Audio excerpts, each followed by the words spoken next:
Assalamu alaikum, құрметті мұсылман бауырлар. Қазір сіздерге бір қызықты нәрсе айтамын, бірақ мұқият тыңдаңыздар. Таң намазынан кейін, байқайсыздар ма, таң намазынан кейін күн шыққанша бір жел болады. Осылайша бір кішкентай бір жел бар. Сол жел жайлы сіздерге айта кетейін. Пайғамбарымыз саллаллаху алейхи ва саллям таң намазды оқып болғаннан кейін күн шыққанша ұйықтамайды екен.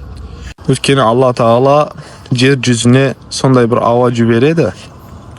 Ол ауадан жұтқандар, ол кезде ояу болғандар жендегі үлкен қиын ауруларға шалдықпайды дейді.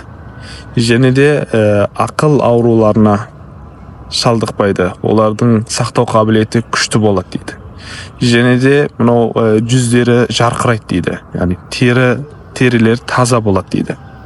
Сондықтан осы уақытта жатпай осылай таза ауадан жұтып, тағы да көптеген кітаптарда бұл ауаның шифасы жайлы түрлі жазылған.